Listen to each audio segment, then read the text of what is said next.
Okay, good morning and welcome to our webinar. This is the first webinar in our Businesses Preventing Pollution series. The webinar is entitled Pollution Prevention for Landlords and Property Managers. So the Businesses Preventing Pollution series is something new that we're doing.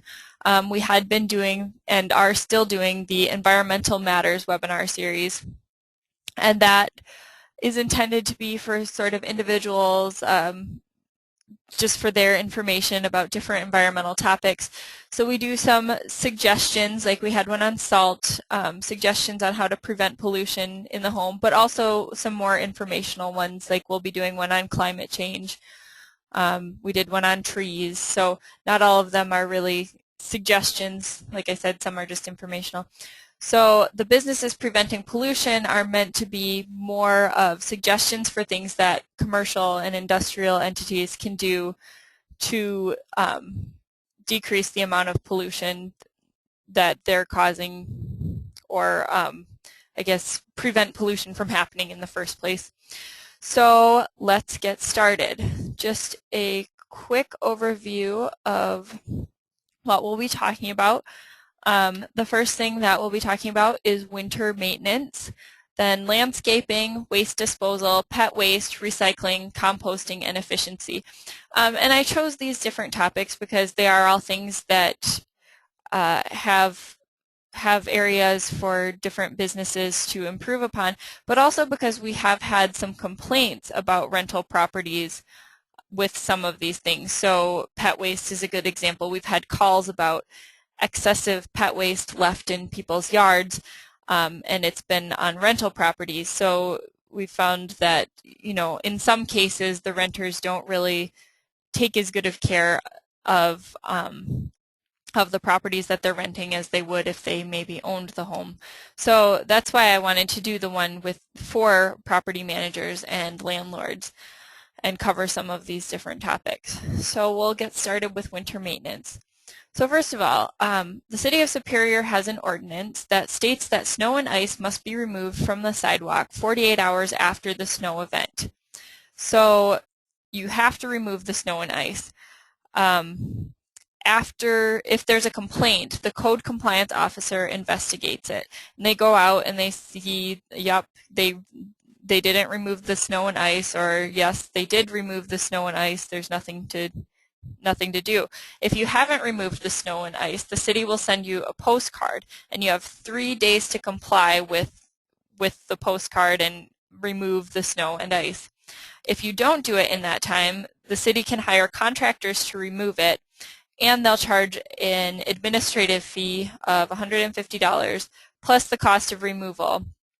On top of that, all violations are also subject to citations, which can start at over $250. What does this have to do with pollution? Well, private parking lots actually might receive up to 2 times as much salt as city streets. So it's probably not going to be an issue for a landlord or a property manager. You're not going to want people to slip and fall on your property, so you're probably going to remove it right away. But the salt actually can be a pollution problem. So road salt can be really damaging because as we put it on the ground, once the snow melts, it ends up going into the storm drains, and then it ends up in the streams and the lakes, and it's a persistent pollutant. It just stays there. So as we've been using more and more salt over time, the road salt is building up in our streams and lake, and the chloride concentrations are increasing. So the reason we use salt is that it works by slowing the rate of freezing, so more ice is melting than water freezing. It decreases the freezing point. It's used because it's inexpensive also. And we do have a webinar from our Environmental Matters webinar series about salt and some of the problems, and that'll go into it in more detail. But for now, what we need to know is that salt can be toxic to animals and plants. It can harm people's health if they have hypertension in their drinking water that has a lot of salt in it. It can rust vehicles, and it can also corrode concrete because salt is hygroscopic, which means that it draws water to it. So if you have salt on your vehicle, it's attracting water to it, and then that can cause the vehicle to rust. The same goes for concrete. It can rust the reinforcements and cause the concrete to break down faster. So what can you do about salt, and how can you prevent pollution from excess salt on your parking lot or driveway of your rental property? What you can do is attend a winter parking lot and sidewalk maintenance training seminar. The Regional Stormwater Protection Team offers them in the winter. There's a consulting company from down in the Twin Cities that comes up and teaches people about using salt more efficiently, when to use it, when not to use it, how much to use, just some best management practices for using salt. So you could attend that, or you could make sure that the company you use to clear your sidewalks and driveways in the winter attends that. Another thing, if you're just doing it on your own, you have a smaller property or something like that, I just have a few tips for you. First of all, don't apply salt when it's too cold because it won't work. It works the best at or above 20 degrees Fahrenheit. It stops working below 15 degrees Fahrenheit. So in some places in the winter, salt's probably fine all winter long, but up here we know we get much, much colder than that. And at those lower temperatures, salt simply will not work. So then you should be using sand and not, adding salt just because that's what you do in the winter, because it won't do any good. It's a waste of money, and it's adding unnecessary salt. Another thing you really should make sure you do is remove snow and ice before it gets packed down. So, once it snows, remove it as quickly as you can, because once it gets packed down, it's going to be more of a problem, and you shouldn't apply salt on top of snow and ice or snow that's already there. You want to get the ground as clear as you can before applying it. Another way to stop ice from forming is to apply a liquid mix prior to a snowfall. So if they're saying, yes, we're going to have this huge snowfall, you can buy a liquid salt mix and put it down on your parking lot ahead of time, and that will stop it from forming in the first place. Another thing, never use more than 4 pounds of salt per 1,000 square feet. So the crystals should be about 3 inches apart. And if you accidentally do put too much salt down, you can sweep it up, whatever the extra is, and reuse it later. So that's just a few things that you can do. But again, RSPT offers a workshop about it in the winter that you could always attend to learn more. Or you can watch our SALT webinar from our Environmental Matters webinar series. So that's some information about the winter, but what about in the summer? So landscaping can be another big contributor to water pollution. Excessive use of fertilizers can lead to water pollution. So why do people use fertilizers in the first place? Fertilizers contain nutrients that are essential to growth. So some things in fertilizers might be nitrogen, phosphorus, potassium, and what they're used for is to provide the nutrient that is limiting. So plants need all these different things to grow. If they have a lot of nitrogen and a lot of potassium but not a lot of phosphorus, phosphorus is the limiting nutrient. So the plants won't keep growing even if they have extra nitrogen and potassium because they don't have enough phosphorus, and they need every single one of them. So the point of fertilizer is to provide those nutrients that are limiting so that the plants can keep growing, so they don't have the limiting nutrient anymore. So they really are a good thing when it comes to providing more food for a growing population and things like that. But if you don't need fertilizer and you have excess fertilizer that's running off into streams and lakes and storm drains, it can be a problem, because as those nutrients are going into the water, the plants in the water can start to grow more. So a big problem with phosphorus is that it can cause big algal blooms, which can suck all the oxygen out of the water when they die, reduce the amount of dissolved oxygen, which can lead to things like fish kills. So using a lot of fertilizer can be a big problem. So what you can do is use plants that require little water or fertilizer. Another thing is get your soil tested. Only 10 to 20% of lawn owners take soil tests to determine if fertilizer is actually needed. So you may not even need it. If there are no nutrients needed in your soil, you won't actually need fertilizer. So a lot of people might be just putting it on because that's what they've always done, whether or not their soil actually needs it. So making sure that you're only using products that you need so that excess nutrients aren't running off. The other thing with landscaping is pesticides. Pesticides can harm people, animals, native plants, and they can pollute water. So pesticides are, typically somewhat dangerous chemicals, and you don't always need them. So use pesticides only when they're needed. 70 million pounds of pesticides are applied to lawns in the United States each year.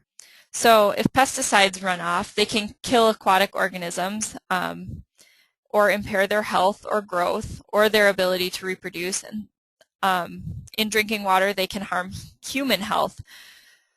So again, we don't want to be using them if it's not necessary.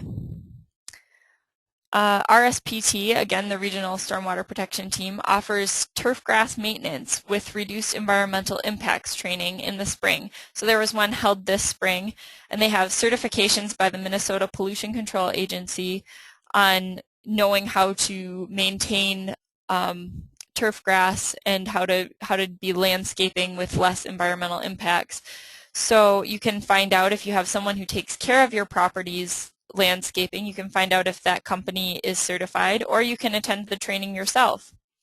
Some other things with landscaping that you can do to either be more efficient or reduce pollution are not to mow really often. So grass that's a little bit taller will actually be able to have deeper roots, which requires less water, which is always good. Don't water your lawn daily because too much water is bad for the plants, and if you don't need it, it won't really help anyway. So also watering in the morning is better than watering in the middle of the day. If you water in the middle of the day, the water will evaporate and it won't do you any good. If you water at night, the grass will actually stay wet for too long and it can cause issues. So we had a question come in. What is RSPT? That's the Regional Stormwater Protection Team. It's a group of, I guess, municipalities and other entities that get together once a month, and we do things to try and promote stormwater awareness and protection and prevent pollution. So we're a member. Also, the city of Duluth is a member. St. Louis County, different DNR, UMD, a bunch of different entities are members of the Regional Stormwater Protection Team. I hope that answers the question. We do public outreach. If you've ever seen on the news, they have we have some PSAs out on the news about stormwater, picking up pet waste, things like that. So, and then offering the trainings is another thing that RSPT does. So landscaping, yeah, that's pretty much all I had for landscaping. We also have a water efficiency webinar, which does have some information about being more efficient in your lawn and garden. But a big thing is just getting your soil tested to see what you need to do with it. So moving on to waste disposal. So I've been actually doing a lot of things talking about waste disposal lately. Hazardous waste is anything that's flammable, corrosive, poisonous, toxic. So if it has the words caution, hazard, warning, poison, flammable, things like that right on the bottle, that is a sign that it's probably hazardous. Those types of waste should not go down the sink because it can pollute water and damage plumbing or septic systems. So if it's corrosive, it could also be corrosive to your plumbing and cause some problems for you down the line. It can pollute water because not all chemicals are necessarily, like hazardous chemicals, are necessarily able to be removed at the wastewater treatment plant. So they really should not be going down the sink. The other thing is they shouldn't go to the landfill. So if you have like a bottle of Drano or something, it probably shouldn't be thrown in the trash. So that's important because if it goes to the landfill, it can end up in the leachate, which will either which can end up in the groundwater if there's a leak or anything like that. We had a hazardous and e-waste webinar that you can watch from our website, from the Environmental Matters webinar series, with more information about that. Another thing is the Product Reuse Center at WLSSD will take leftover paints, pesticides, and cleaners and make them available for others to use. So if you have, you know, half a gallon of paint from painting a small bathroom or something like that, and you don't know what to do with it, you shouldn't dump it down the drain, obviously. You shouldn't throw it in the trash. You can bring it to WLSSD and they'll make it available for someone else. So if someone else has like some furniture they need to paint or, you know, whatever, they can take that and use it. And you could do the same thing if you have a project that is small and you just need some paint or you need like a little bit of some kind of cleaner. You can go get it from there. So that's interesting. The City of Superior also has brochures that you can give to tenants on what not to put down the drain. We have had landlords come get them in the past because they were having plumbing problems from their tenants putting things down the drain that they shouldn't have. We also have some brochures available online. I'm not sure which ones exactly, but we can look at that at the end of the webinar. And then repair and renovation waste can't go to the landfill, but there are some private companies that will take it, and I'll show the website for the landfill after the presentation so you can see where you can find what things they don't accept. Another thing is mercury. We've been talking quite a bit about mercury here lately. Items with mercury in them can't go in the trash because if they break, the mercury will be released, and that can be really dangerous. Mercury can impact the nervous system, the digestive system, the immune system, neurological development in babies, all kinds of different things. It's just really, really not good for you. So if you have a mercury item or you have a tenant that has an item with mercury, if it breaks, should be ventilated immediately, and the pieces should be collected into a sealed container and then bring them here to the wastewater treatment plant. We accept mercury-containing items, and if you bring in a mercury-containing item like a fluorescent bulb, a thermometer, a thermostat, we'll give you a free non-mercury thermostat. But another way to go about it is to not use the mercury-containing items in the first place. So like if you have mercury-containing light bulbs like compact fluorescent bulbs, you can buy an alternative like an LED light bulb. But one thing, if you do have things like CFLs in your rental properties, make sure your tenants know not to vacuum them up if they break, because if you vacuum them up, it's just going to spread into the carpeting, and then the vacuum will also be contaminated, and it's just a big mess, and you can't use the vacuum after that, and you just don't want to do that. So if something breaks that contains mercury, they should put it in a sealed container, you know, and ventilate very, very well and bring it here. So that's a bit about waste disposal. Like I said, we do have a lot of brochures on how to dispose of things, and you can always come get them and give them to your tenants.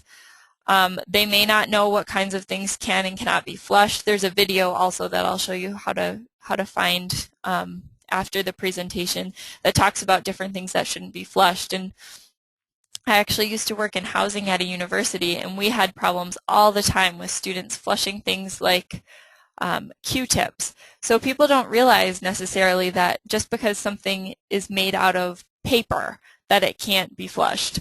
So even Kleenex are not really supposed to be flushed because they're not made to break down the way that toilet paper is.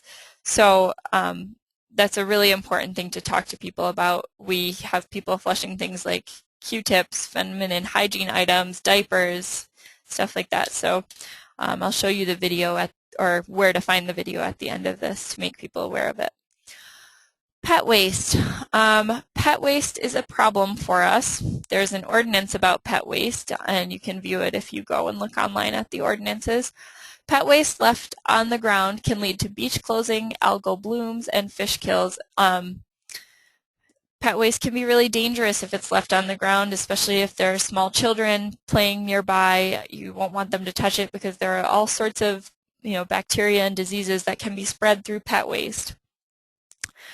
We've actually had several complaints this year about it.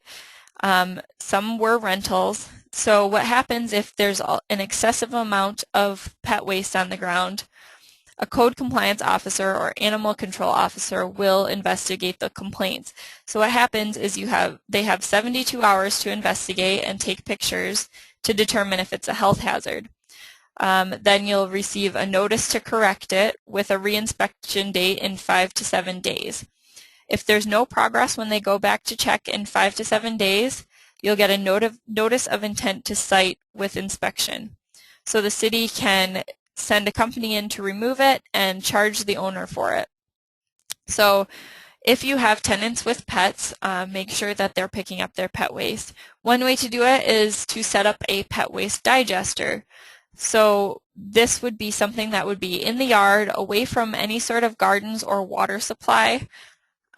So it works like a mini septic system. You can either buy it or make it. And they're fairly easy to make. You bury a garbage can. Before you bury it, you drill holes in the sides and you cut the bottom out. So then you put it in the ground and put some septic enzymes in there, and then whenever they pick up the pet waste, it goes into the digester and it just breaks it down. Now this is not composting. This shouldn't be used for anything. It's just to keep it in one place away from people and off of the ground, because if pet waste is on the ground and it rains, that bacteria and the nutrients in the pet waste, that's all going to wash into the streams and lakes and end up at the beach, and it's not going to be any fun for anybody.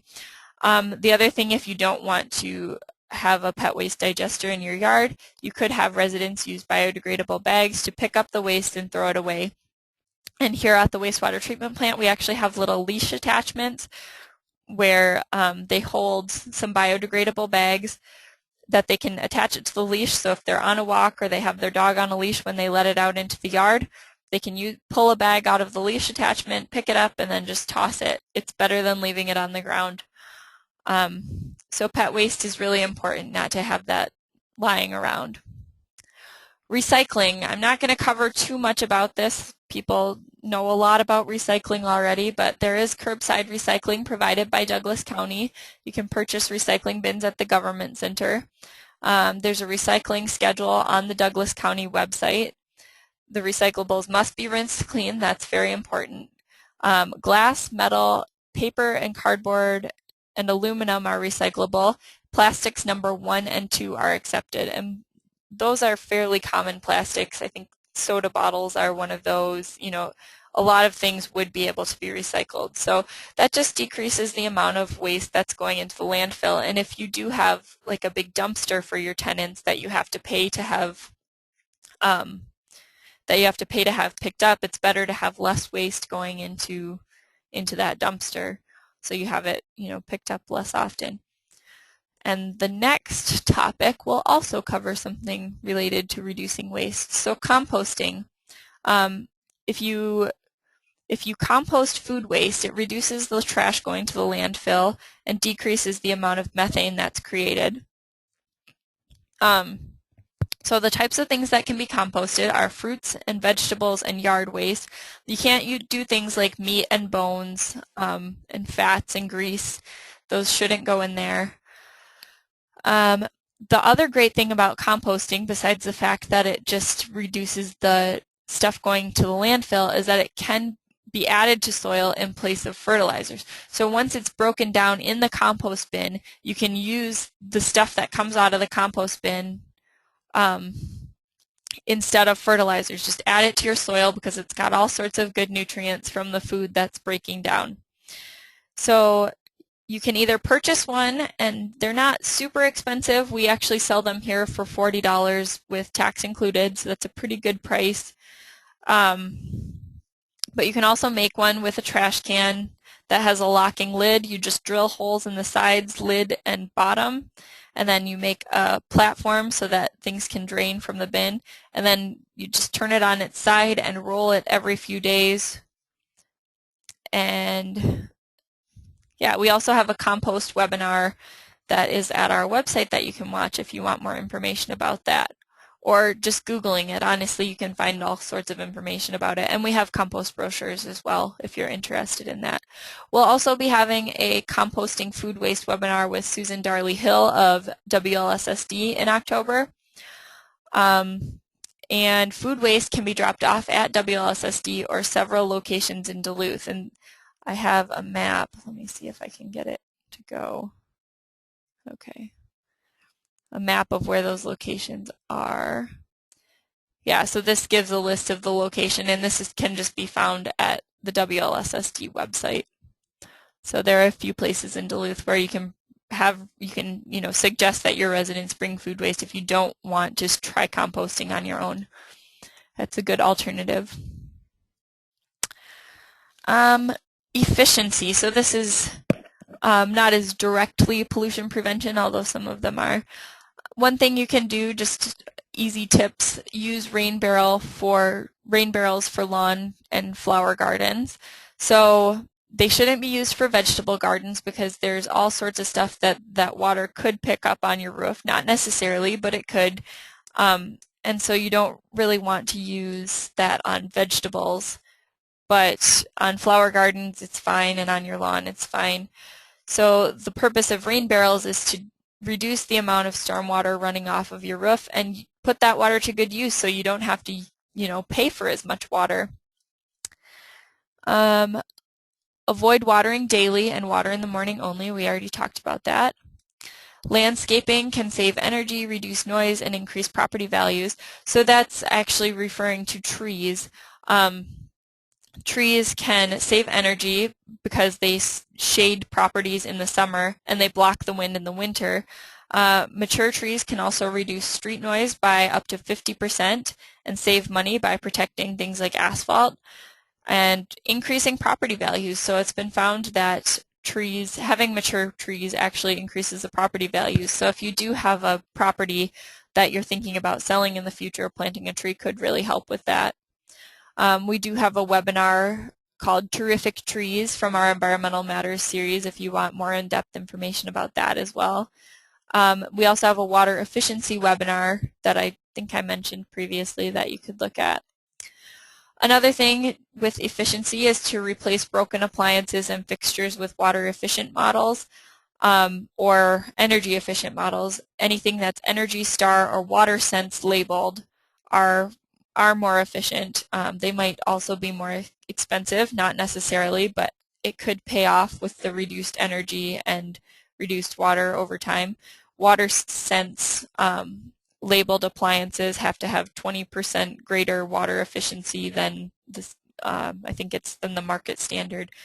I'm not, or maybe it's the minimum. I'm not sure 100%, but they are more water efficient than other models that are not labeled. So that's just a bit of information about efficiency. I didn't want to go too far in depth on that because we have another whole webinar about it. So in conclusion, making residents aware of the things that they should or shouldn't be doing is really the best way to avoid pollution and save yourself money. Residents who don't know what they should be flushing or what they shouldn't be flushing are the ones that are going to cause issues, because if they know that it's really bad, they probably won't do it, or at least hopefully won't flush things that they know are going to clog their plumbing. So just really making sure they know what they shouldn't be doing is really important. If you need more information, we always have brochures and pamphlets on a variety of different topics. If we don't have them, we can make them. We can also give presentations on various topics. So any information that you want, we're really here to provide it and willing to provide it. So you can always contact us about that. If you have any informational needs or a question about anything, we will certainly try to answer anything and give you more information. So thanks for participating. I'm going to show some websites before I end the webinar. But our next webinar is the Early Adopters Project, and that was rescheduled. It was supposed to be earlier this month, but we had some technical difficulties, so it was rescheduled for August 7th at 9:30 a.m. So now I will show these websites just so you can see where some things are. So if you go to YouTube, this is the video that I was talking about. I think it's what can I flush? If you type in what can I flush or will it flush, there we go.